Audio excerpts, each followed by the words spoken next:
واللیل اذا سجا ما ودعک ربک وما قلی وللآخرۃ خیر لک من الاولی ولسوف یعطیک ربک فترضی الم یجدک یتیما فآوی۔ صدق اللہ العظیم۔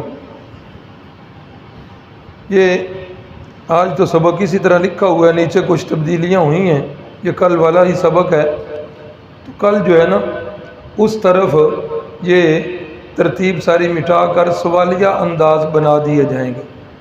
آج پڑھ لیں کہ آپ صلی اللہ علیہ وسلم کی کل حیات طیبہ کتنی جی؟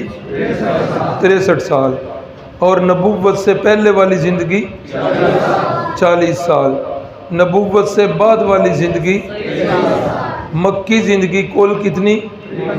53 سال، اور مدنی زندگی یہ اجمالی خاکہ ہے۔ کل انشاءاللہ جو ہے اس میں مزید اضافہ بھی ہوگا، اور ادھر یہ سوال ہوں گے اور میں سوال پوچھوں گا، جواب آپ نے دینے ہیں، یہ ان سے کل کو مٹا دیے جائیں گے جو سابقہ سبقوں کے ہوں گے۔ تو میلاد النبی یعنی پیدائش مبارکہ کا سال کون سا؟ عام الفیل۔ واقعہ شق صدر کل کتنی دفعہ پیش آیا؟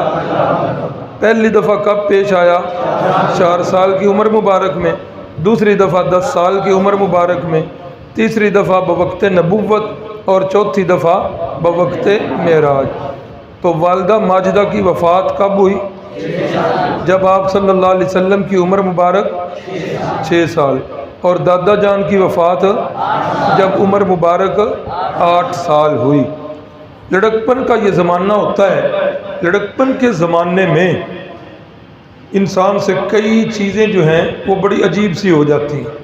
مجھے تو اپنا بچپنا یاد ہے، مجھے یاد ہے کہ کئی دعائیں میں نے اللہ سے بڑی رو رو کر مانگی کہ یا اللہ یہ ایسے کر دے، ایسے کر دے۔ اب میں جب ان دعاؤں کو سوچتا ہوں نا تو اپنے آپ پہ ہنسی آتی ہے کہ میں یہ دعائیں مانگتا رہا ہوں، یعنی یہ بڑا عجیب سا زمانہ ہو۔ لیکن اس عجیب زمانے کے اندر بھی رسول اللہ ایسے نہیں، درود شریف کی آواز جو ہے بآواز بلند ہونی چاہیے۔ صلی اللہ علیہ وسلم کا یہ زمانہ بھی بڑا ہی بے مثال گزرا ہے۔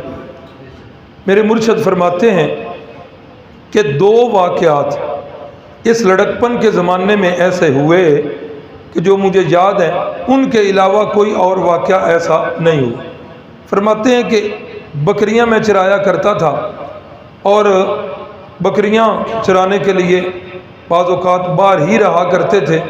ایک اور میرا ساتھی تھا بکریاں چرانے والا، تو ایک دن ایسا ہوا کہ ایک رات میں نے اسے کہا کہ آپ میری بکریوں کا بھی خیال رکھنا، تو میں آج جاتا ہوں مکے کے اندر جو نوجوان قصہ گوئی کرتے ہیں، تو آج میں وہ جا کر قصہ گوئی سنوں گا، کل جو ہے میں ادھر رہوں گا، آپ چلے جانا۔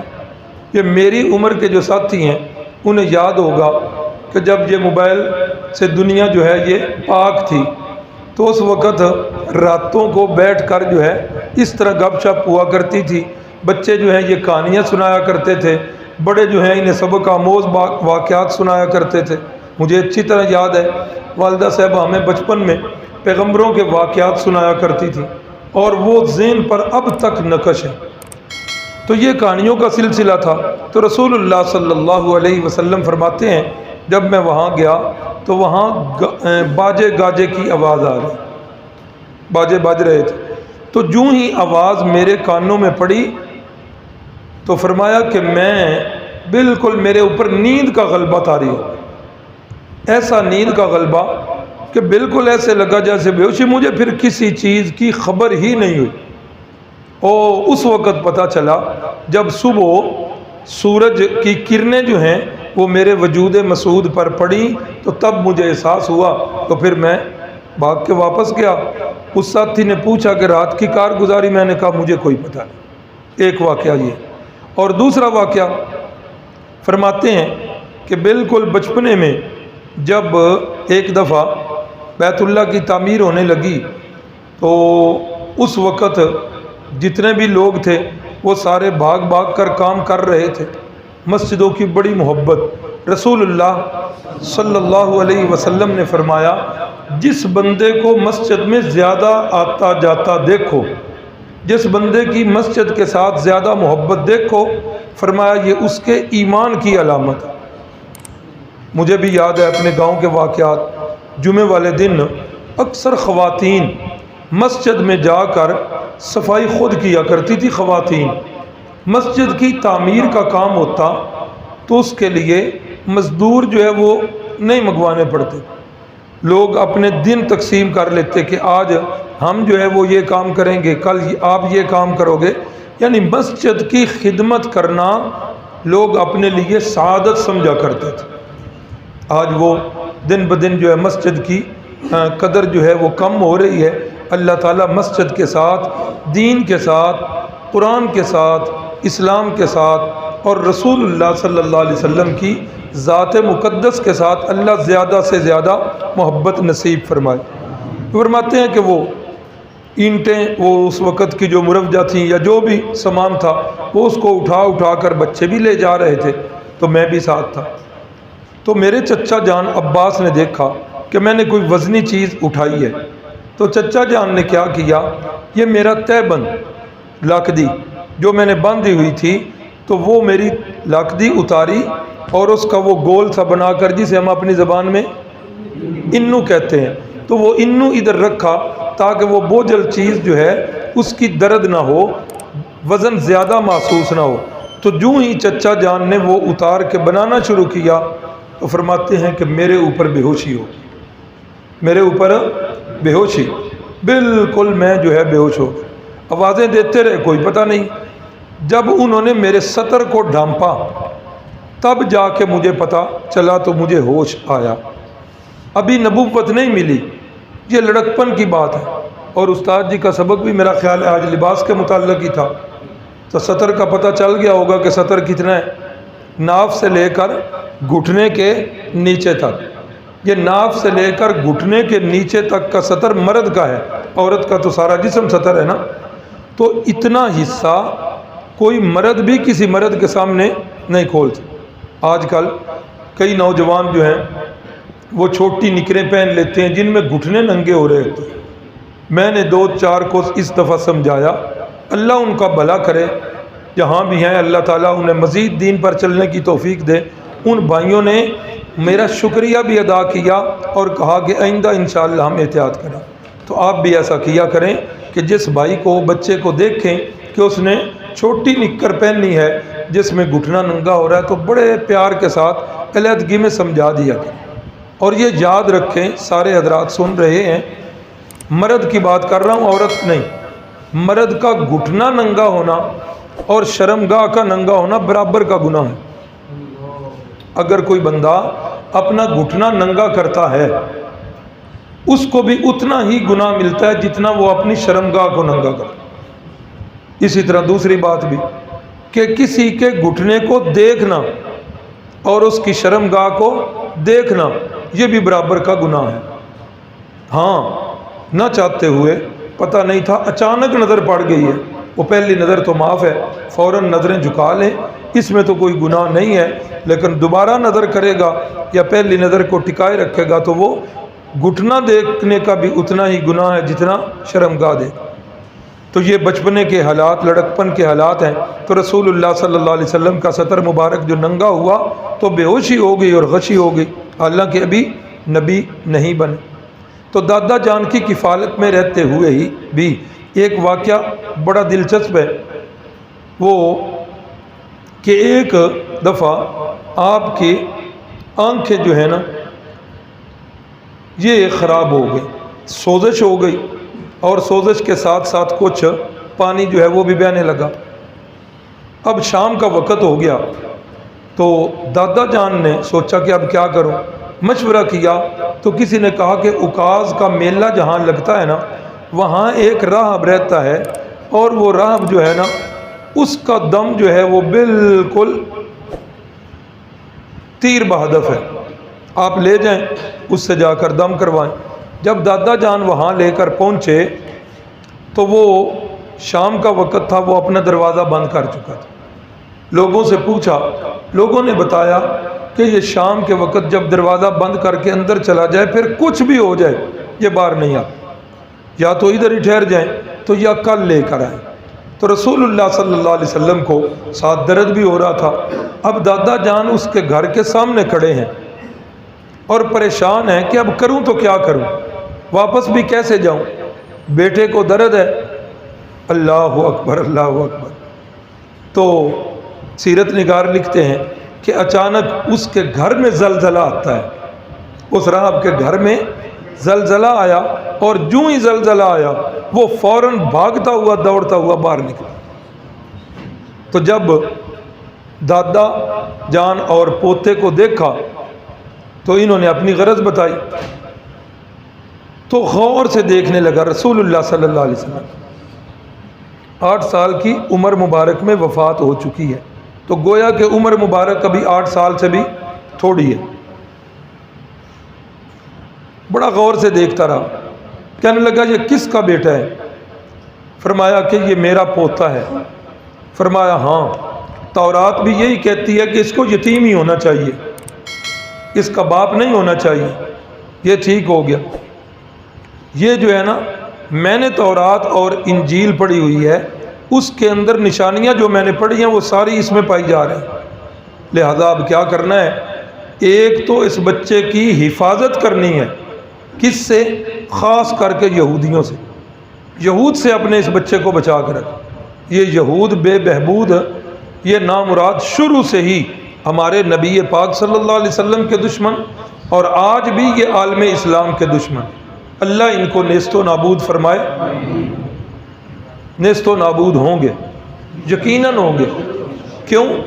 قرآن مجید کی پیشین گوئی ہے، لِيُظْهِرَهُ عَلَى الدِّينِ كُلِّهِ، اللہ اپنے محبوب کے دین کو پوری دنیا پر اللہ نے غالب کرنا ہے، پوری دنیا پر اسلام کا پھریرا لہرانا ہے، اور یہ انشاءاللہ قیامت سے پہلے یہ وقت آئے گا۔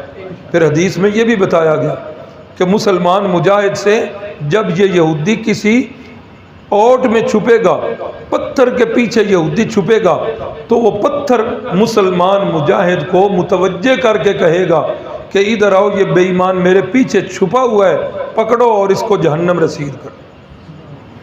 تو اپنے اس پوتے کو یہودیوں سے بچا کے رکھنا۔ تو دادا جان نے جب اپنی آمد کا مقصد بتایا کہ آشوب چشم ہے شاید، تو آپ مہربانی فرمائیں اور اس کو دم کر دیں۔ بڑے عجیب الفاظ اس کے۔ اس راہب نے کہا کہ آپ بڑے عجیب ہو، آپ طبیب کو مریض کے پاس لے آئے ہو۔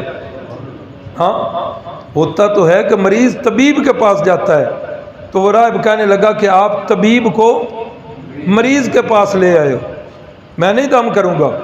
اچھا پھر کیا کریں؟ اس نے کہا ایسا کریں، ان کا منہ مبارک کھولیں، ان کا لعاب دان یعنی تھوک مبارک نکال کر انہی کی آنکھوں پر لگا دیں۔ پھر ایسا ہی کیا گیا، ان کے لعاب دان سے یعنی تھوک مبارک کو نکالا گیا اور آنکھ مبارک پر لگایا گیا، تو آنکھ مبارک جو ہے وہ بالکل ٹھیک ہو۔ تو یہ بھی واقعہ دادا جان کی شفقت بھری زندگی کے اندر ہی پیش آیا۔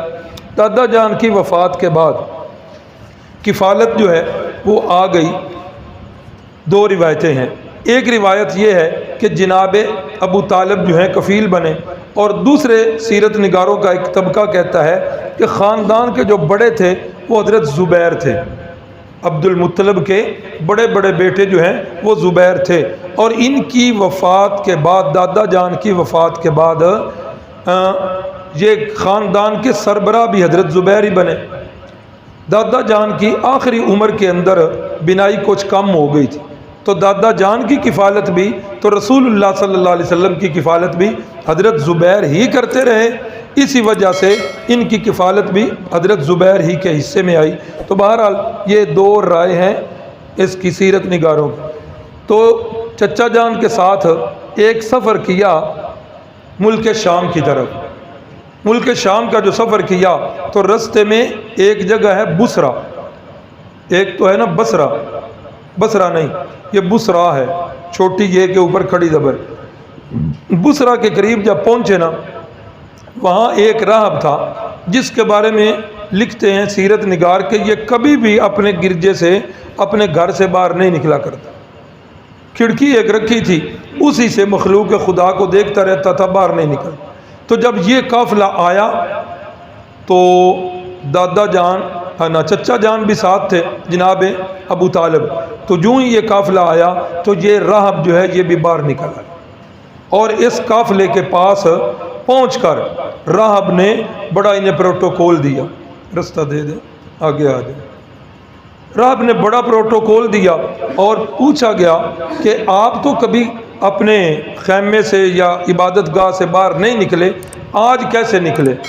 تو وہ راہب کہنے لگا کہ جس وقت آپ اس پہاڑی سے نیچے اتر رہے تھے نا، تو میں دیکھ رہا تھا کہ ایک بادل جو ہے وہ آپ کے قافلے کے اوپر جو ہے دھوپ سے سایہ فراہم کر رہا تھا، اور وہ قافلہ تو جب میں نے بادل کو دیکھا کہ وہ ساتھ ساتھ چل رہا ہے تو مجھے تشویش ہوئی، تو جب میں نے دیکھا دور سے اس بچے کو تو دور سے ہی دیکھتے میں نے پہچان لیا۔ اب جب آپ کے قافلے میں آیا ہوں تو میں نے ساری علامات دیکھ لی ہیں، تورات، زبور اور انجیل کی نشانیاں ساری کی ساری اس بچے کے اندر پائی جا رہی ہیں، اور آنے والے وقت کے اندر یہ اللہ کا نبی بنے گا۔ لہٰذا ایک تو یہ کام کریں کہ آپ بے شک آگے چلے جائیں، اس بچے کو آگے لے کر نہ جائیں، یہودیوں کا بڑا خطرہ ہے، یہودی اس بچے کو تکلیف پہنچائیں گے، آپ مہربانی کریں اس کو ادھر سے ہی واپس بھیج۔ تو پھر چچا جان جناب ابو طالب نے رسول اللہ صلی اللہ علیہ وسلم کو ادھر سے ہی واپس بھیج دیا، اور آپ جو ہے وہ واپس تشریف لے آئے۔ اللہ اکبر۔ نبوت کے 15ویں سال کے اندر 2 جنگیں ہوئی ہیں، آپ جزاک اللہ خیرہ، عمر مبارک 15 سال ہے، اس وقت 2 جنگیں ہوئی ہیں، ایک جنگ جو ہے جنگ فجار کے نام سے، اور دوسری حلف الفضول کے نام سے جو ہے جنگیں ہوئی ہیں قبیلوں کی آپس میں، ایک طرف جو ہے یہی بنو ہاشم تھے اور دوسری طرف دوسرے قبیلے تھے۔ رسول اللہ صلی اللہ علیہ وسلم نے فرمایا کہ پہلی جنگ کے اندر تو میں شریک تھا، لیکن میں نے کسی کے اوپر ہاتھ نہیں اٹھایا، لڑائی کی طرف میری توجہ ہی نہیں تھی، اور دوسری جنگ کے فوراً بعد جو ہے کچھ لوگ بیٹھے اور ایک صلح نامہ جو ہے وہ ترتیب دیا گیا، اور جنگ بندی کے لیے امن کا معاہدہ تشکیل دیا گیا۔ تو رسول اللہ صلی اللہ علیہ وسلم نے فرمایا اس وقت جو معاہدہ تشکیل دیا گیا تھا کہ معاشرہ امن والا ہونا چاہیے، کوئی ظالم کسی کے اوپر ظلم نہ کرے، کوئی جابر نہ ہو، اور کوئی بندہ کسی کا حق نہ کھائے۔ فرمایا وہ معاہدہ آج بھی مجھے سرخ اونٹوں سے زیادہ محبوب۔ تو بہرحال یہ جنگیں ہوئی بھی ہیں، اور عمر مبارک 15 سال ہے، آپ نے ان جنگوں کے اندر حصہ نہیں لیا۔ تو آپ صلی اللہ علیہ وسلم کی اب یہ جوانی شروع ہو چکی ہے، بلوغت کا زمانہ شروع ہو چکا ہے، اور بلوغت کے زمانے میں آپ کے حسن کے چرچے تو تھے ہی تھے، لیکن اس زمانے کے اندر گو کے نام تو آپ صلی اللہ علیہ وسلم کا مشہور محمد ہی تھا اور یہی رکھا گیا تھا، لیکن لوگوں کے اندر آپ 2 لقب سے زیادہ مشہور ہو، امین اور صادق۔ جہاں بھی تشریف لاتے لوگ کہتے جا الصادق، صادق آ گیا جی، سچوں کا سچا آ گیا، جا الامین، امین آ گیا جی، امانت دار بندہ آ گیا۔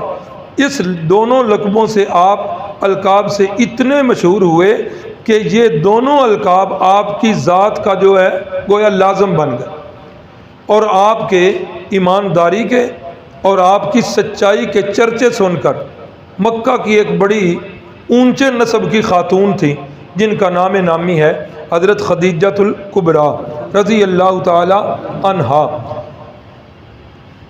2 دفعہ ان کا پہلے نکاح ہو چکا تھا، 2 خامد ان کے وہ فوت ہو چکے تھے، اور یہ مکے کی نسب کے اعتبار سے بھی اونچی خاتون تھی، اور مال و دولت کے اعتبار سے بھی یہ بڑی اونچی خاتون تھی، بہت زیادہ سرمایہ تھا۔ اب یہ کیا کرتی، اپنے پیسے دے کر کسی تاجر کو بھیجتی کہ سرمایہ میرا ہوگا اور محنت آپ کی ہوگی، منافع جو ہے یہ نصف کر لیں، اور پھر اسی سے گزر اوقات بھی ہوتی۔ تو جب آپ کے چرچے سنے تو انہوں نے آپ صلی اللہ علیہ وسلم کو بھی مال دیا کہ آپ میرے مال کے ساتھ کیا کریں؟ تجارت کریں۔ یہ معاملہ بڑا عجیب ہوتا ہے۔ آج کل ہمارے معاشرے کے اندر یہ مزاربت اور مشارکت والا معاملہ ہو تو رہا ہے، لیکن یہ بڑے ہی اہم پہلو ہوتا ہے۔ جہاں بھی دو بندوں کی مشارکت ہو کسی کام کے اندر، پیسہ مشترکہ لگا ہوا ہو، وہاں یاد رکھیں ایک ایک پیسے کا حساب لکھنا بڑا ضروری ہے۔ ایمانداری اسی میں، ایک بوتل بھی آپ مہمان کو پلاتے ہیں تو اس کا بھی حساب جو ہے وہ لکھنا ضروری ہے، اس کے اندر کمی نہیں کرنی چاہیے، وگرنہ وہی حلال کمائی جو ہے آپ کے لیے حرام بن جائے، اور دوسرے کا مال کھانا وہ تو ویسے ہی حرام ہے۔ تو رسول اللہ صلی اللہ علیہ وسلم حضرت خدیجہ الکبریٰ کا مال لے کر گئے، اور بعض روایات میں ہے کہ انہوں نے اپنے غلام میسرہ کو بھی ساتھ بھیجا، اور بعض روایات میں ہے کہ نہیں ساتھ بھیجا۔ بہرحال جب یہ تجارت کر کے واپس تشریف لائے تو اس تجارت کے اندر جتنا پہلے نفع ہوا کرتا تھا کئی گنا زیادہ نفع ہوا۔ اور جو حضرات کہتے ہیں کہ غلام میسرہ بھی ساتھ تھا تو اس نے پھر وہ آپ کا سارے سفر کے حالات جو ہیں وہ سنائے، کس طرح آپ شب و روز کی زندگی گزارا کرتے تھے، کس طرح آپ مال کی جو ہے نا وہ چھان پھٹک کر کے آپ صلی اللہ علیہ وسلم مال بیچا کرتے تھے، مال کے اندر اگر عیب ہوتا تو وہ بتا کر بیچا کرتے تھے۔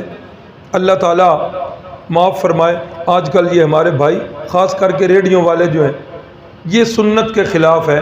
اگر کوئی ریڈی والا ہے تو وہ سن لے، اور اگر نہیں تو یہ بات اپنے دوستوں تک پہنچا دیں۔ اچھا مال آگے لگا دینا اور ردی مال اپنے آگے رکھ لینا، داغی مال کو الٹا کر کے اس کا داغ چھپا کے رکھنا، یہ ساری چیزیں سنت کے خلاف ہیں، اور رسول اللہ صلی اللہ علیہ وسلم نے انہیں منع کی۔ ادھر ایک ریڈی والا تھا، غالباً ولایت نام تھا، تو وہ آگے چلے گئے، بڑا اچھا اس کا طریقہ تھا۔ ادھر وہ ہمارے بھائی فاروق صاحب ہیں، بھائی گلزار صاحب کے ساتھ وہ بھی ایسا ہی کرتے ہیں ایسے لوگ گو کہ تھوڑی ہی مقدار میں کہ مال جو ہے اس میں سے سب سے اچھے الگ کر دیے، چھوٹے درجے کے الگ کر دیے، اور خراب جو ہے ان کو بالکل ہی الگ کر دیا، داغی مال نہیں رکھ۔ اور آپ پتہ کر لیں اللہ رب العزت ان کو دوسروں سے اچھا رزق دے رہا ہے، حلال تو ہے، اور ساتھ اتنا جلدی ان کا جو ہے نا بک جاتا ہے، جو بھی ان کے گاہک ہیں وہ مطمئن ہو کر ان سے لے جاتے ہیں۔ اللہ کرے سارے تاجروں کے اندر جو ہے نا یہ بات آ جائے۔ تو جس وقت آپ صلی اللہ علیہ وسلم کے صدق کے اور امانت کے چرچے سنیں تو حضرت خدیجہ الکبریٰ نے اپنی سہیلی کے ذریعے پیغام نکاح بھجوایا، تو آپ صلی اللہ علیہ وسلم نے قبول کیا۔ تو جس وقت آپ نے قبول کر لیا تو پھر پیغام آیا کہ آپ ایسا کریں، میرے چچا جان کے ساتھ بات کریں، اپنے چچا جان کو بھیجیں۔ تو پھر رسول اللہ صلی اللہ علیہ وسلم کے خاندان کے لوگ ان خاندان والوں کے پاس گئے، اور پھر یہ نکاح ہوا۔ تو بوقت نکاح آپ صلی اللہ علیہ وسلم کی عمر مبارک جی 25 سال۔ حضرت خدیجہ الکبریٰ رضی اللہ تعالی عنہا یہ بڑی اونچے درجے کی خاتون تھی۔ مرشد فرماتے ہیں کامل من الرجال کثیر، فرمایا مردوں کے اندر تو بہت سارے لوگ کامل درجے کے ہوئے، انبیاء جتنے ہیں وہ سارے کے سارے کامل درجے کے، اولیاء اللہ میں وہ بھی ایک کثیر تعداد ہے کامل درجوں کی۔ فرمایا کہ کامل من الرجال کثیر، مردوں کے اندر تو کامل درجے کے لوگ بے شمار ہوئے ہیں، لیکن عورتوں کے اندر کامل درجے کی چند خواتین ہیں، جن میں آپ نے شمار کیا اماں جان حضرت آسیہ جو فرعون کی بیوی تھی، حضرت مریم صدیقہ جو والدہ تھی کس کی؟ حضرت سیدنا عیسیٰ علیہ السلام کی، اور اس کے ساتھ آپ نے ذکر کیا ام المومنین حضرت خدیجہ الکبریٰ رضی اللہ تعالی عنہا، ان کا بھی ذکر کیا، اور پھر آخر پہ فرمایا عائشہ، اور فرمایا عائشہ کی تو کیا بات، فرمایا فضل عائشہ علی سائر النساء کا فضل الثرید علی الطعام، فرمایا عائشہ کی فضیلت تو ساری عورتوں پر ایسے ہے جیسے ثرید کھانے کی فوقیت سارے کھانوں پر۔ تو حضرت خدیجہ الکبریٰ اب ام المؤمنین کے لقب سے ملقب ہوئیں اور بڑا اونچا درجہ پایا۔ اللہ اکبر۔ تو یہ آپ صلی اللہ علیہ وسلم کے جو غلام تھے جن کو آپ نے پھر منہ بولا بیٹا بنا لیا، نام یاد ہے؟ حضرت زید۔ یہ ام المؤمنین حضرت خدیجہ الکبریٰ نے ہی تحفے میں دیے تھے۔ اور حضرت عائشہ صدیقہ فرماتی ہیں رضی اللہ تعالیٰ عنہ، ہاں یہ بات یاد رہے کہ جب تک اماں جان خدیجہ الکبریٰ حیات رہیں، بلکہ آپ کی وفات تک آپ نے کسی دوسری عورت کے ساتھ شادی نہیں، وفات کے بعد دوسرے نکاح کی۔ اور اماں جان حضرت عائشہ صدیقہ فرماتی ہیں مجھے کسی عورت پر رشک نہیں آیا، یا یوں کہہ لو مجھے کسی عورت پر حسد بھی نہیں ہوا، فرماتی ہے سوائے حضرت خدیجہ الکبریٰ کے۔ اماں جان حضرت عائشہ تو حضرت خدیجہ کے بہت بعد میں آئی ہیں نا عقد میں، لیکن فرماتی ہیں کہ رسول اللہ صلی اللہ علیہ وسلم جب بھی گھر میں کوئی بات چیت ہوتی، فرماتے خدیجہ کی یہ بات، خدیجہ یہ کام ایسے کرتی تھی، خدیجہ برتن ایسے دھوتی تھی، خدیجہ صفائی ایسے کرتی تھی۔ گھر میں جب کوئی کھانا پکنا تو آپ نے چھوٹے چھوٹے برتنوں میں ڈال کر فرمانا جاؤ یہ خدیجہ کی فلاں سہیلی کو دے آؤ، یہ خدیجہ کی فلاں سہیلی کو دے آؤ نا۔ اللہ اکبر، پہلی محبت، پہلی بیوی، پہلی محبت ہوتی ہے۔ تو فرماتی ہیں کہ میں ایک دن نہ رہ سکی، میں نے کہا یا رسول اللہ اجے تک خدیجہ نو تسی بھولدے ہی نہیں پے، یا رسول اللہ کی ان نے کمال کر لے، 40 سال ان کی عمر تھی، بڑھاپے کی سرحدوں کو وہ چھو رہی تھی، اور آپ کی عمر مبارک 25 سال تھی، کڑیل جوانی آپ کی ہے، وہ بڑھاپے کی سرحدوں کو چھو رہی ہیں۔ نمبر 2، آپ کی پہلی شادی ہے، ان کا تیسرا نکاح ہے، ہاں 2 خامد سے پہلے وہ بیوہ ہو چکی ہیں۔ کون سی ایسی پرکشش چیز جو ہے خدیجہ کے اندر ہے جو ابھی تک آپ کو خدیجہ بھول ہی نہیں رہی؟ تو رسول اللہ صلی اللہ علیہ وسلم نے ایک ٹھنڈی سانس لی، فرمایا عائشہ تم خدیجہ کو نہیں جانتے، خدیجہ خدیجہ ہی تھی۔ جب ساری دنیا مجھے جھٹلا رہی تھی تو خدیجہ میری تصدیق کر رہی تھی، جب ساری دنیا میری حوصلہ شکنیاں کر رہی تھی، میں گھر میں آتا تو خدیجہ میری حوصلہ افزائی کرتی تھی۔ جب لوگوں نے اپنے مال کے منہ میرے لیے بند کر دیے، خدیجہ نے اپنی ساری دولت میرے قدموں میں نچھاور کر دی۔ عائشہ خدیجہ خدیجہ ہی تھی، خدیجہ کا کوئی ثانی نہیں۔ آپ صلی اللہ علیہ وسلم کی ساری اولاد جو ہے وہ حضرت خدیجہ کے بطن سے ہی ہوئی ہے، سوائے حضرت ابراہیم کے۔ حضرت ابراہیم جو سب سے آخری بیٹے ہیں وہ حضرت ماریہ قبطیہ کے بطن سے ہوئے، اور اس کے علاوہ آپ صلی اللہ علیہ وسلم کی 4 بیٹیاں اور 2 بیٹے وہ حضرت خدیجہ کے بطن سے ہی ہوئے۔ پہلے سب سے جو پیدا ہوئے وہ قاسم، اور انہی کے نام سے رسول اللہ صلی اللہ علیہ وسلم کی کنیت تھی ابو القاسم۔ عرب کے اندر دستور ہے باپ کی نسبت سے یا بیٹے کی نسبت سے پکارا جاتا ہے، تو آپ کی کنیت کیا تھی؟ آج بھی کوئی رکھنا چاہے تو رکھ سکتا ہے، ہاں منع کیا گیا کہ اگر کسی بندے کا نام محمد ہے تو وہ اپنی کنیت ابو القاسم نہ رکھے، اور اگر کسی نے اپنی کنیت ابو القاسم رکھی ہے تو وہ بندہ رکھے جس کا نام محمد نہ ہو۔ یعنی دونوں چیزیں یہ رسول اللہ صلی اللہ علیہ وسلم کے اندر ہی جمع تھیں، کوئی اور بندہ جمع نہیں کر سکتا۔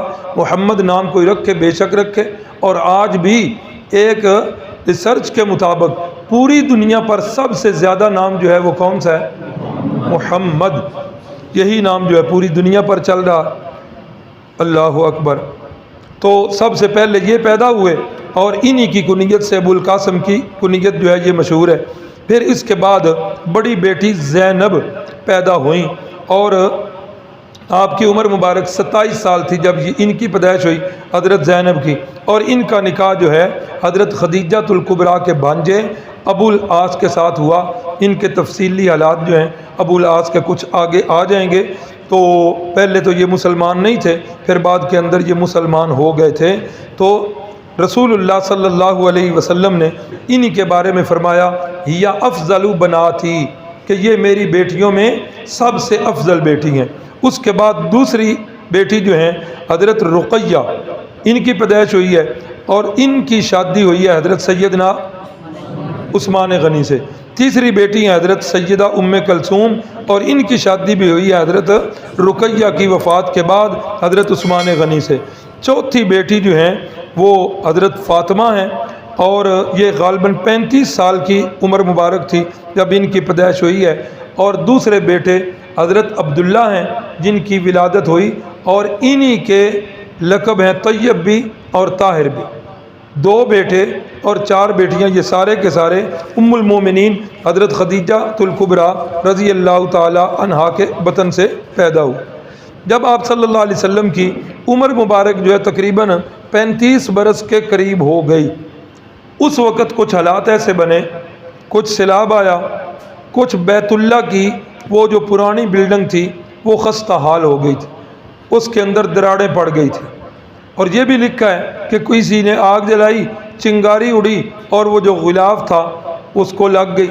تو اب نیچے سے جس وقت دیواروں کی خستہ حالی سامنے آئی تو ارادہ کیا قریش نے کہ اس کی تعمیر جو ہے اب نئے سرے سے کریں گے۔ پہلی تعمیر جو ہے وہ کس نے کی تھی؟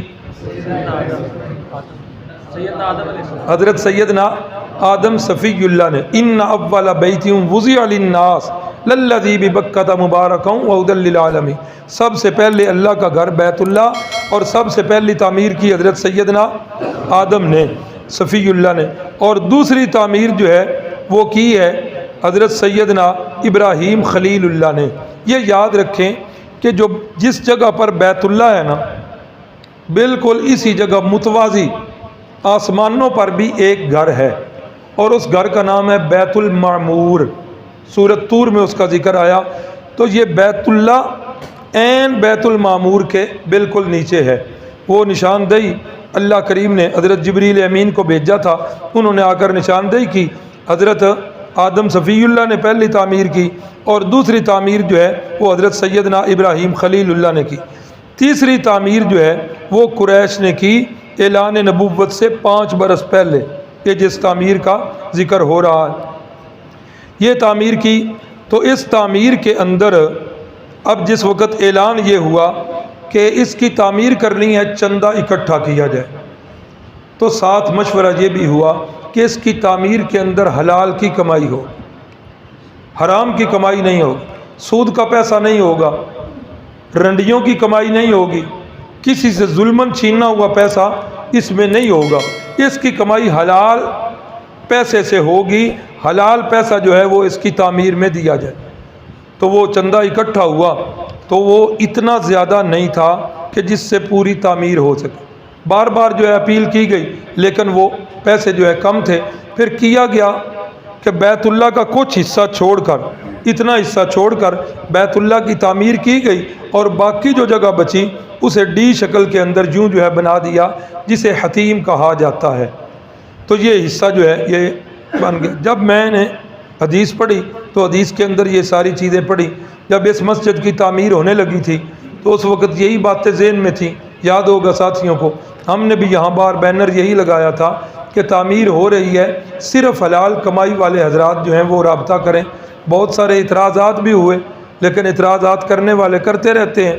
تو بہرحال اللہ کا فضل اور اس کا احسان کہ اپنی حد تک کوشش کی گئی ہے کہ حلال کمائی سے ہی اس کی تعمیر ہو۔ ایسی رقمیں آئی ہیں۔ ایک ساتھی آئے، ان کا بیٹا ادھر پڑھ کے گیا، خطیر رقم تھی، میں نے تو گنی بھی نہیں، پکڑی بھی نہیں۔ وہ کہنے لگے کہ میری بیٹی جو ہے نا بینک کی ملازم ہوئی، تو یہ پہلی تنخواہ میں نے کہا ادھر دو۔ میں نے کہا اللہ آپ کا بھلا کرے، آپ نے بتا دیا ہے۔ تو علماء کا فتویٰ ہے کہ بینک کی کمائی جو ہے نا وہ حلال نہیں ہوتی، اس لیے ہماری معذرت۔ اسی طرح اور بھی رقمیں آئیں، ہم نے وہ واپس کر دیں، لیکن یہ کروڑوں روپیہ لگا ہوا، یہ آپ حضرات دیکھ رہے ہیں کہ الحمدللہ یہ اللہ کے فضل اور اس کے احسان سے یہ معاملہ بھی ہوا۔ تو تیسری مرتبہ جب یہ تعمیر کرنے لگے تو اب مرحلہ یہ آ گیا کہ اس کی دیواروں کو ڈھائے کون۔ اب یہ بڑا مرحلہ تھا، ہر بندہ ڈر رہا تھا کہ اگر میں آگے ہوا تو ہو سکتا ہے کوئی کام خراب نہ ہو جائے۔ تو بالآخر کتابوں کے اندر لکھا ہوا ہے کہ ولید بن مغیرہ، اللہ اکبر، تو انہوں نے کیا کیا، ولید بن مغیرہ نے سب سے پہلے کدال اٹھائی اور ساتھ یہ کلمہ کہا، اللہم لا نرید الا الخیر، اے اللہ ہم بھلائی کے سوا کوئی اور ارادہ نہیں کرتے، ہمارا بھلائی کا ارادہ ہے، اس کی تعمیر کا ارادہ ہے۔ تو کدال اٹھا کر انہوں نے سب سے پہلی ضرب لگائی، تو ضرب لگا کر کچھ دیر کے لیے روک گئے۔ لوگوں نے دیکھا کہ انہیں کچھ نہیں ہوا، پھر وہ سارے آگے بڑھے اور بیت اللہ کی دیواروں کو ڈھا کر پھر اس کی تعمیر جو ہے وہ نئے سرے سے شروع کر دی۔ پہلے یہ بیت اللہ جو ہے نا، اس کی چھت نہیں تھی۔ تو اب کیا ہوا؟ اب کسی نے بتایا کہ جدے میں ایک جہاز جو ہے سمندر سے وہ غرق ہوا ہے، تو اس کا کچھ ملبہ پڑا ہوا ہے۔ تو یہی ولید بن مغیرہ جو ہے ادھر جدے میں پہنچے اور وہاں سے وہ جو ہے نا اس کے تختے اور پھٹے لے کر آ گئے اور بیت اللہ کے اوپر پھر جو ہے نا وہ چھت بھی ڈال دی۔ یہ تعمیر کا جو سیرت نگار لکھ رہے ہیں کہ یہ تیسری دفعہ کی تعمیر ہے۔ چوتھی دفعہ کی جو تعمیر ہے یہ 64 ہجری کے اندر حضرت عبداللہ ابن زبیر رضی اللہ تعالی عنہما ان کے دور میں یزید بن معاویہ نے کی، اور پانچویں تعمیر یزید بن معاویہ نے جب تعمیر کی نا تو حضرت ابراہیم علیہ السلام کی بنیادوں پر اس کی تعمیر، وہ حتیم والا حصہ بھی ساتھ ملا دیا۔ پانچویں دفعہ جب تعمیر ہوئی تو حجاج بن یوسف کے زمانے میں ہوئی، اور حجاج بن یوسف کے زمانے میں جب تعمیر ہوئی تو حتیم والا حصہ جو ہے وہ پھر نکال دیا گیا۔ اس کے بعد بنو امیہ کے دور کے بعد جب بنو عباس کا دور شروع ہوا تو خلیفہ مہدی نے حضرت امام مالک سے پوچھا کہ میرا دل یہ کرتا ہے کہ اس وقت تو چندہ تھوڑا ہوا تھا تو یہ حصہ نکال دیا گیا تھا، اب پھر اس حصے کو شامل کر دیا جائے۔ اور اس بارے میں حدیث بھی یاد آ گئی، رسول اللہ صلی اللہ علیہ وسلم نے ایک مرتبہ فرمایا تھا، عائشہ میرا دل تو کرتا ہے کہ میں بیت اللہ کو انہی بنیادوں پر دوبارہ تعمیر کروں جن بنیادوں پر میرے دادا جان حضرت سیدنا ابراہیم نے تعمیر کیا تھا، لیکن کیوں میں چھوڑ رہا ہوں؟ امت کے اندر فتنہ نہ پھیل جائے۔ مقصد تو پورا ہو رہا ہے کہ لوگ اوپر سے طواف کر رہے ہیں، اندر سے تو طواف کوئی بھی نہیں کر رہا، لیکن فتنے کے ڈر سے میں اس بات سے رک گیا ہوں۔ تو اس سے معلوم ہوا کہ اگر کوئی بہت بڑی خرابی پیدا نہ ہو رہی ہو تو فتنے کی وجہ سے بعض اوقات جائز کاموں کو بھی چھوڑ دینا یہ رسول اللہ صلی اللہ علیہ وسلم کی سنت مطہرہ ہے۔ تو جس وقت خلیفہ مہدی نے امام مالک سے پوچھا کہ میں دوبارہ تعمیر میں وہ حصہ شامل کرنا چاہتا ہوں، تو امام مالک رحمہ اللہ نے فرمایا انی اکرہ ان یتخذہ الملوک ملعبۃ، کہ مجھے ڈر ہے کہ کہیں یہ بادشاہوں کا کھیل تماشا نہ بن جائے کہ ایک بادشاہ جو ہے وہ اس کو شامل کرے، دوسرا نکال دے، تیسرا۔ فرمایا اب جیسے ہے اس کو ایسے ہی رہنے دو، اگر رسول اللہ صلی اللہ علیہ وسلم کے زمانے میں ایسا تھا تو اب بھی یہ ایسا ہی رہے گا، اور ابھی تک بیت اللہ جو ہے وہ اسی طرح کا ہے۔ تو جب یہ بیت اللہ کی تعمیر شروع ہونے لگی، رسول اللہ صلی اللہ علیہ وسلم کی عمر مبارک 35 سال۔ اب ہر قبیلے کا یہ جذبہ کہ میں اس کو تعمیر کروں، میں کروں۔ پھر انہوں نے یہ کیا کہ دیواروں کی تعمیر کو بانٹ لیا، یہ دیوار جو ہے فلاں قبیلے والے، یہ دیوار فلاں قبیلے والے۔ اب وہ دیواریں اوپر کرتے کرتے طلباء جو ہیں وہ ادھر چلے جائیں مدرسے میں، اور بڑے ساتھی جو ہیں وہ اندر آ جائیں، جگہ ہے، انشاءاللہ گنجائش ہو جائے گی۔ اللہ اکبر۔ جب حجر اسود کی تنصیب کی باری ہوئی کہ اب کون رکھے گا، دیواروں پر تقسیم وہ تو ہو گئی تھی، سب نے مان لی، اب یہ حجر اسود ایک ہے اور سب کا دل کر رہا ہے کہ ہم کریں۔ اب جو ہے یہاں معاملہ اٹک گیا، اور بعض قبیلوں نے تو قسم کھا لی کہ ہم نے ہی اس کی تنصیب کرنی ہے۔ معاملہ اتنا بڑا قریب تھا کہ تلواریں نکل پڑے، لیکن پھر کچھ بڑوں نے فیصلہ کیا کہ ابھی اس کو ادھر ہی چھوڑ دیں، کل جو بندہ سب سے پہلے بیت اللہ میں داخل ہوگا وہ جو فیصلہ کرے گا ہمیں منظور ہے۔ تو آنے والے کل کے اندر سب سے پہلی جو شخصیت بیت اللہ میں داخل ہوئی وہ ہمارے نبی پاک صلی اللہ علیہ وسلم تھے۔ جو ہی داخل ہوئے تو وہ جو دیکھنے والے دیکھ رہے تھے کہنے لگے جاء الامین رضینا، جاء الامین رضینا، یہ تو امین آ گیا ہے، اس کے فیصلے پر تو ہم راضی ہی راضی ہوں۔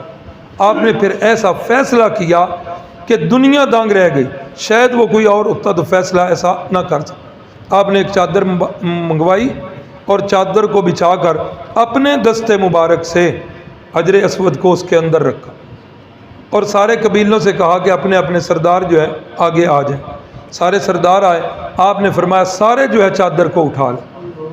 تو چادر کو اٹھا کر بیت اللہ کے اس کونے پہ لایا گیا، تو جب ادھر سے اٹھانا تھا تو آپ نے اپنے دست مبارک سے اٹھا کے حجر اسود کو اس کی جگہ پر رکھ دیا۔ اتنی بڑی جو جنگ ہونے والی تھی، اتنی بڑی خون ریزی، آپ نے ایک چٹکی میں اس کا فیصلہ کر دیا اور وہ بالکل امن کے ساتھ یہ معاملہ بھی ہو گیا۔ اللہ اکبر۔ یہ حجر اسود کے بارے میں بے شمار باتیں ہیں۔ ایک بات تو پہلے بتا دی کہ رسول اللہ نے فرمایا یہ دو پتھر ایسے ہیں جو جنت کا تحفہ ہیں، یہ جنت سے آئے تھے۔ ایک یہ حجر اسود ہے اور دوسرا مقام ابراہیم والا، وہ جو آج کل شو کیس میں پڑا ہوا ہے۔ اللہ اکبر۔ کبھی آپ جو ہے نا بیت اللہ کا جو نقش ہے اس پر غور کریں نا، ہم کس طرف ہیں؟ بیت اللہ سے ہم کس طرف ہیں؟ ہم مشرق کی طرف ہیں اور بیت اللہ مغرب کی طرف۔ محسوس ایسے ہوتا ہے کہ شاید کچھ اللہ کی زیادہ توجہ جو ہے اہل مشرق پر ہے۔ کیسے کہ مقام ابراہیم کس طرف پڑا ہوا ہے؟ بیت اللہ سے کس طرف ہے؟ مشرق کی طرف ہے۔ بیت اللہ کا دروازہ جو ہے وہ کس طرف ہے؟ وہ بھی مشرق کی طرف ہے۔ حجر اسود جو ہے وہ کس کونے پر ہے؟ وہ بھی مشرقی کونے پر ہے۔ اور صفا مروہ جو ہیں وہ بھی اس طرف ہیں۔ یہ محسوس ایسے ہوتا ہے، حقیقت تو اللہ ہی جانتا ہے۔ اللہ ہم سب کے حال پر رحم فرمائے۔ یہ حجر اسود ہی ہے جس کا طواف کرتے کرتے حضرت فاروق اعظم رک گئے تھے اور فرمانے لگے انی اعلم انک حجر، میں اچھی طرح جانتا ہوں تو ایک پتھر ہے، تیری حیثیت اس کے سوا کچھ بھی نہیں، تو ایک پتھر ہے، لا تنفعنی ولا تضرنی۔ یہ اس جملے کے لیے یہ جو حضرت عمر کا قول ہے یہ سنا رہا ہوں۔ حضرت فاروق اعظم اس پتھر کو کہہ رہے ہیں تو نہ میرے نفع کا مالک نہ تو میرے، اگر میں عمر اللہ کے نبی صلی اللہ علیہ وسلم کو بوسہ دیتے ہوئے تجھے نہ دیکھتا تو میں کبھی بھی تجھے بوسہ نہ دیتا۔ حضرت فاروق اعظم اس پتھر کو جس کی نسبت بھی اتنی اونچی کہ جنت سے آیا ہوا ہے، پھر اتنی نسبت اونچی کہ رسول اللہ صلی اللہ علیہ وسلم نے اس کو بوسہ دیا ہے، اور پھر اتنی اونچی نسبت کہ آج پوری دنیا اس کو بوسے دے رہی۔ اور حضرت فاروق اعظم فرماتے ہیں کہ نہ تو میرے نفع کا مالک نہ تو میرے۔ آج ہمارے نوجوان انگوٹھی بنواتے ہیں، اسے کہتے ہیں کہ فلاں پتھر جو ہے نا وہ اس کے اندر جڑنا۔ کیوں بھائی؟ اس لیے کہ وہ میری قسمت جو ہے وہ کھوٹی قسمت کھڑی کر دے گا۔ ہاں وہ پتھر جو ہے نا، وہ ہمارے بچپن میں بھی ایک رسالہ چھپتا تھا اخبار جہاں، میرا خیال ہے ہفتہ روزہ تھا، ہفتے کے بعد آتا تھا، اس پر بھی لکھا ہوتا تھا کہ یہ جو ہے نا آپ کا یہ ہفتہ کیسے گزرے گا۔ وہ برجوں کی تقسیم کے حوالے سے لکھا تھا کہ جو اس مہینے میں پیدا ہوتے ہیں یہ برج ہے اور یہ پتھر ان کے لیے مفید ہے۔ ہاں یہ لوگ کہہ دیتے تھے۔ تو کسی پتھر کے اندر یہ طاقت نہیں ہے کہ وہ کسی کا نقصان کرے یا نفع کرے۔ تو یہ جو بیت اللہ کی تعمیر ہوئی تو اس وقت رسول اللہ صلی اللہ علیہ وسلم کی عمر مبارک کتنی ہے جی؟ اللہ اکبر۔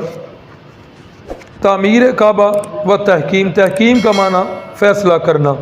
اب جی نبوت جو ہے عمر مبارک 40 سال کے قریب پہنچنے والی، 40 سال سے آپ کی روحانی ولادت ہوئی۔ 40 سال پہلے جسمانی ولادت عام الفیل والے سال میں، اور اب 40 سال کے بعد روحانی ولادت ہوئی ہے۔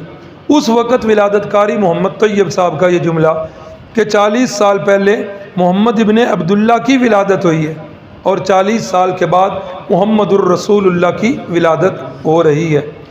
یہ 40 سال کی عمر سے پہلے ہی تقریباً لکھتے ہیں سیرت نگار کہ 7 سال پہلے آپ صلی اللہ علیہ وسلم نے ایک چمک دیکھی اور وہ بڑی ہی پیاری چمک تھی۔ آپ صلی اللہ علیہ وسلم کی طبیعت کے اندر یہ بات تھی کہ آپ معاشرے کے اندر جو کچھ عقائد چل رہے تھے، جو رسومات چل رہی تھیں، آپ بالکل ان سے بیزار تھے اور آپ نے ان سے بالکل الگ گوشہ نشینی اختیار کر لی اور آپ غار ہرا میں جانے لگ پڑے۔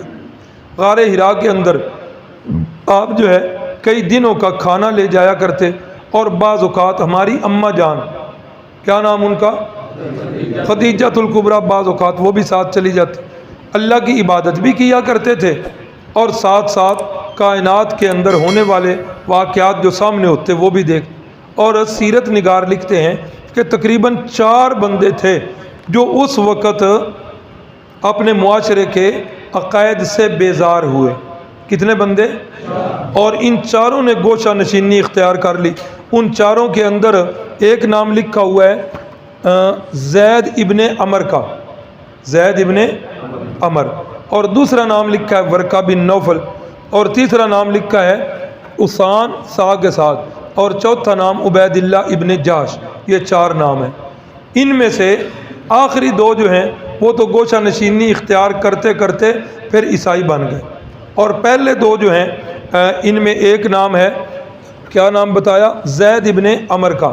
یہ زید ابن عمر جو ہے نا، اس نے رسول اللہ صلی اللہ علیہ وسلم کا زمانہ نہیں پایا، اور اپنی وفات سے قبل انہوں نے اپنے ایک دوست سے کہا کہ میں جتنا مطالعہ کر چکا ہوں، میرے تھوڑے سے مطالعہ میں نبی آخر الزمان آنے والے ہیں، اور عبد المطلب کے خاندان کے اندر ان کی پیدائش ہونی ہے، ان کی ولادت ہونی ہے، اگر ان کے ہوتے ہوئے آپ زندہ رہے تو وہ نبی آخر الزمان کو میرا سلام بھی کہنا، اور انہیں کہنا کہ آپ کی بعثت سے پہلے پہلے میں آپ پر ایمان بھی لا چکا۔ پھر جس وقت یہ تو وفات پا گئے، تو جس وقت ان کے جو ساتھی تھے وہ صحابی رسول بنے، انہوں نے یہ پیغام دیا، تو رحمت کائنات صلی اللہ علیہ وسلم نے فرمایا کہ میں زید ابن عمر کو جنت کے اندر چلتا پھرتا دیکھ رہا۔ اور اسی طرح دوسری شخصیت ہے ورقہ بن نوفل، جن کا ذکر جو ہے وہ آگے آنے والا ہے۔ تو نبوت سے 7 سال پہلے ایک عجیب سی روشنی دیکھی، آپ نے پھر غار حرا کا رخ کیا، اور غار حرا میں آپ جو ہے کئی دن تک ٹھہرتے، جب وہ راشن ختم ہوتا تو پھر واپس آ جایا کرتے۔ تقریباً 3 سال پہلے آپ صلی اللہ علیہ وسلم کو خواب آنے شروع ہوئے، رؤیا صادقہ، اور جو خواب بھی آپ دیکھتے آپ کا ہر خواب سچا ہوتا، سچا خواب۔ اس لیے رسول اللہ صلی اللہ علیہ وسلم نے فرمایا کہ یہ جو خواب ہے نا، یہ نبوت کا 46واں حصہ ہے۔ سچے خواب یہ عام بندوں کو بھی آتے ہیں، اور بعض اوقات یہ خواب سچے بھی ہو جاتے ہیں۔ خواب کے مستقل وہ آداب اور احکام اور ان کے بارے میں جو ہے وہ انشاءاللہ مضمون مفتی صاحب کا ہے، وہ آپ کو بتا دیں گے۔ تو 6 ماہ پہلے 3 سال پہلے آپ نے یہ جو ہے نا رؤیا صادقہ دیکھنا شروع ہو گئے، تو تقریباً جس وقت 40 سال سے کچھ دن اوپر آپ کی عمر مبارک ہوئی، تو اس وقت جبریل امین علیہ السلام جو ہیں وہ تشریف لائے، اور غار حرا کے اندر انہوں نے آ کر آپ صلی اللہ علیہ وسلم سے فرمایا اقرأ، پڑھیے۔ اقرأ کا معنی پڑھیے۔ آپ صلی اللہ علیہ وسلم نے فرمایا ما انا بقاری، میں تو پڑھا ہوا نہیں ہوں۔ دوبارہ اقرأ، پھر یہی جواب۔ تیسری دفعہ فرمایا اقرأ بسم ربک الذی خلق خلق الانسان من علق۔ یہ سورہ علق کی ابتدائی آیت ہے۔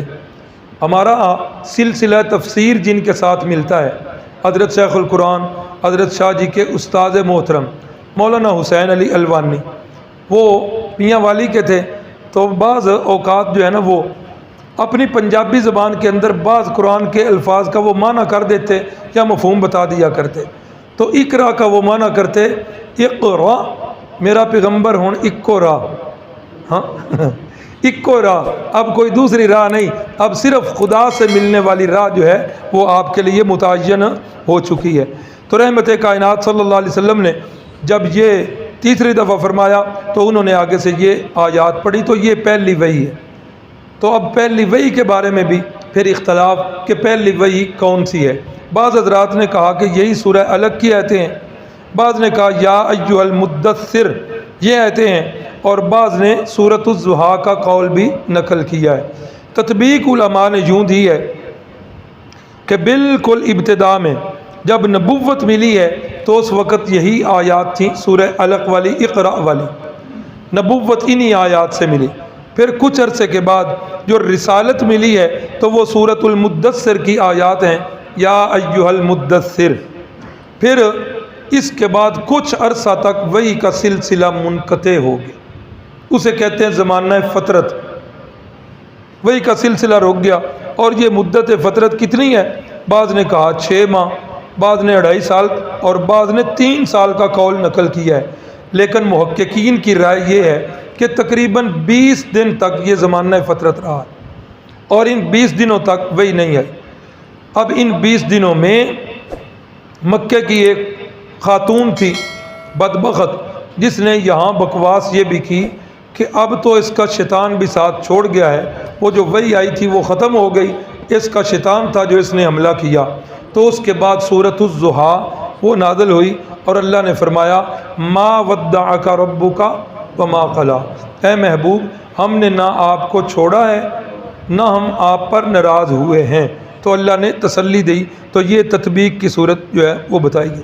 تو وحی کی صورتیں جو ہیں وہ کیا تھیں؟ وحی کی کئی صورتیں تھیں۔ پہلی صورت تو یہی رؤیا صادقہ، سچے خواب جو ہیں وہ آیا کرتے تھے۔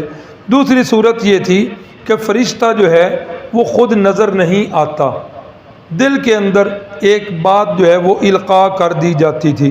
اور تیسری صورت لکھی ہے کہ فرشتہ جو ہے انسانی شکل کے اندر حضرت جبریل امین تشریف لاتے تھے۔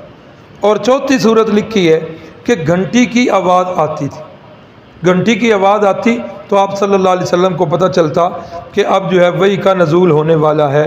اور چوتھی صورت یہ ہے، پانچویں صورت، کہ فرشتہ اپنی اصلی شکل کے اندر جو ہے حضرت جبریل امین وہ حاضر ہو کر وحی کا پیغام پہنچایا کرتے تھے۔ وحی ہے کیا؟ اللہ کا پیغام ہے جو اپنے بندوں کے نام ہوتا ہے، اور اللہ رب العزت اسے اپنے پیغمبر پر نازل فرماتے ہیں۔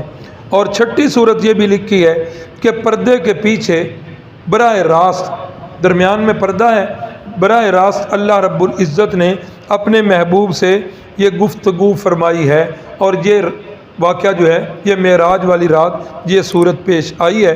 قرآن مجید میں 25ویں پارے کے اندر اللہ رب العزت نے اس کی ساری تفصیلات جو ہیں وہ بیان کی ہیں۔ تو جس وقت پہلی وحی کا نزول ہوا تو نزول وحی کے بعد آپ پر کپ کپی طاری ہو، بہت بڑا ایک واقعہ تھا کہ ایک فرشتے کو دیکھا ہے، اتنا بڑا فرشتہ کہ جس کے پاؤں جو ہیں وہ زمین پر ہیں اور اس کا سر جو ہے آسمانوں تک، اور 2 پر اس نے کھولے ہیں تو پوری سمت ڈھانپ دی گئی۔ اتنا بڑا ایک فرشتہ دیکھنا، پھر فرشتے نے جو آگے اللہ کے حکم سے کام کیا کہ اپنے سینے مبارک کے ساتھ لگا کر بھینچا، پھر دوسری دفعہ، پھر تیسری دفعہ، تو یہ ساری چیزیں دیکھ کر آپ پر کپ کپی نازل ہوئی، اور آپ گھر تشریف لائے اور اماں جان سے فرمایا زملونی زملونی، مجھے چادر اوڑھ دو، میرا جو ہے نا مجھے سردی لگ رہی۔ تو اب اماں جی نے بڑی تسلی دی، اور بخاری شریف کی حدیث میں یہ الفاظ ہیں کہ پھر وہ ایسی کوئی صورت بن گئی کہ پیغمبر صلی اللہ علیہ وسلم پر عجیب ہی کیفیت۔ فرمایا کہ مجھے ایسے لگ رہا ہے کہ شاید میرا وقت نہ پورا ہو جائے۔ تو اماں جی فرمانے لگی کہ آپ گھبرائیں نہیں، گھبرانے کی کوئی بات نہیں ہے، اس لیے کہ انک لتصل الرحم، کہ آپ تو رشتہ داروں کو قریب کرنے والے ہیں، آپ تو کمزوروں کا بوجھ اٹھانے والے ہیں، اور آپ تو وہ بندے جن کو کسی کام میں تعاون کی ضرورت ہوتی ہے آپ ان کا تعاون کرنے والے۔ انک لتصل الرحم، آپ رشتہ داروں کو قریب کرنے والے ہیں، یہ میرے نبی پاک صلی اللہ علیہ وسلم کی خوبی ہے۔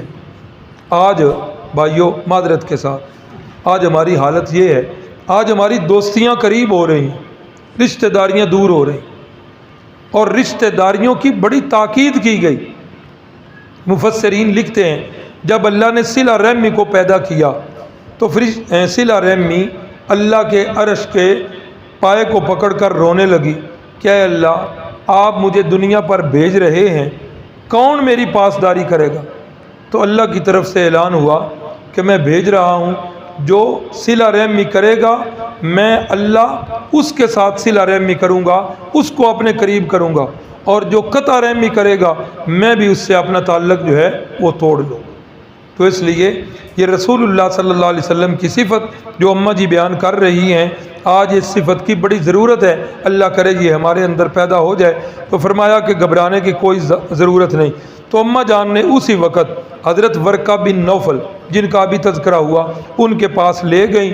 تو جب ورقہ بن نوفل کے پاس گئیں، انہوں نے پوچھا کہ کیا ہوا، تو رسول اللہ صلی اللہ علیہ وسلم نے اس نزول وحی والا سارا واقعہ بتا دی۔ تو اس وقت ورقہ بن نوفل کہنے لگے اللہ اکبر، یہ تو وہی ناقوس ہے جو حضرت موسیٰ پر نازل ہوا تھا۔ فرمایا کہ آپ کو مبارک ہو، آپ اللہ کے نبی ہیں، اور اب میں وہ وقت دیکھ رہا ہوں، کاش کہ میں اس وقت زندہ ہوتا، کاش کہ میں اس وقت طاقتور ہوتا جب مکے والے آپ کو مکے سے نکال رہے ہوں گے۔ رسول اللہ صلی اللہ علیہ وسلم نے بڑے تعجب کے ساتھ فرمایا کیا مکے والے جو مجھے صادق کے بغیر پکارتے نہیں، امین کے بغیر بلاتے نہیں، کیا مکے والے مجھے نکال لیں گے؟ یہ کیسے ہو سکتا ہے؟ فرمایا ہاں، جب بھی کوئی بندہ یہ مسئلہ توحید کا لے کر اٹھتا ہے تو پھر قوم اس کے ساتھ بڑا برا سلوک کرتی ہے، تو ایک وقت آئے گا کہ یہ آپ کے ساتھ ہوئے گا۔ تو یہ پہلی وحی کے حالات تھے۔ اللہ سے دعا ہے اللہ رب العزت ہم سب کو وحی کے مقاصد پورے کرنے کی توفیق عطا فرمائے، اور اللہ ہماری زندگیاں جو ہیں اللہ سیرت النبی کے مطابق بنا دے۔ ایک تو وہی اعلان جو پہلے کیا ہے کہ جماعت کا وقت جو ہے وہ بدل گیا ہے، کل انشاءاللہ نماز عشاء کی 8:15 بجے ہوگی، اور انشاءاللہ 8:45 بجے سبق شروع ہوگا، اور انشاءاللہ 10 بجے جو ہے وہ سبق ختم ہو جائے۔ جی یہ انشاءاللہ یہ کل بتا دیں گے، وقت اب پورا ہو گیا ہے۔ دعا کی اپیل ہے جی، میری ایک معاہدہ بہن ہے، وہ انتہائی علیل ہیں، تو ان کے لیے دعا کر دیں، اللہ تعالیٰ ان کو صحت دے۔ جی بالکل جی، سارے بیماروں کے لیے دعا کرتے ہیں۔ بسم اللہ الرحمن الرحیم، الحمد للہ رب العالمین والعاقبۃ للمتقین، اللہم صلی علی سیدنا و مولانا محمد النبی الامی وعلی آلہ وسلم۔ اللہم انت الہنا لا الہ الا انت رب السماوات والارض، انت رب العرش العظیم، اللہم انت علی کل شیء قدیر، اللہم انت ربنا ونحن عبادک، اللہم انک عفو کریم تحب العفو فاعف عنا۔ اے اللہ، رات کا ایک حصہ بیت چکا، تیرے بندے تیرے گھر میں بیٹھ کر تیرے سامنے اپنے ہاتھ پھیلا کر اپنی جھولیاں پھیلا کر تجھ سے مانگ رہے ہیں۔ اے اللہ، ان بندوں کی دعاؤں کو سن لے، اے اللہ ان کی حاجات کو پورا فرما دے، اے اللہ ان کی ضروریات کا خود ہی کفیل بن جائے، اے اللہ ان سب کے گناہوں کو معاف فرما دے۔ اے اللہ، جو بھائیوں نے بہنوں نے دعاؤں کے لیے کہا ہوا ہے، اے اللہ سب کی جائز حاجات کی تکمیل فرما دے، سب کی خواہشات کو پورا فرما دے۔ کل ایک چھوٹی سی بچی سیرت کورس کے بعد ملی، تو وہ کہہ رہی تھی کہ میں آج دعا کروانے کے لیے آئی ہوں کہ اللہ سے دعا کریں اللہ تعالیٰ مجھے بھائی دے دے۔ تو اللہ تعالیٰ ہماری اس بیٹی کو اللہ بھائی دے دے، اور بھی جن کے پاس یہ میٹھے میوے اولاد والے نہیں ہیں، اللہ سب کی جھولیوں کو پر نور کر دے اور سب کی گودوں کو ہرا کر دے۔ اللہ تعالیٰ سب کو نیک اور صالح اولاد دے دے۔ یہ بھائی قمر زمان صاحب نے اپنی جس بہن بنت نصر اللہ کے لیے دعا کی اپیل کی ہوئی ہے، اے اللہ ہم دعا گو ہیں کہ ان کے لیے بھی اپنی صحت والے معاملات جو ہیں وہ فرما دے۔ اے اللہ ہماری دعا کو قبول فرما لے، آمین۔ صلی اللہ تعالی علی النبی الکریم وعلی آلہ واصحابہ وازواجہ وذریاتہ وآل بیتہ وعترتہ اجمعین برحمتک یا رب۔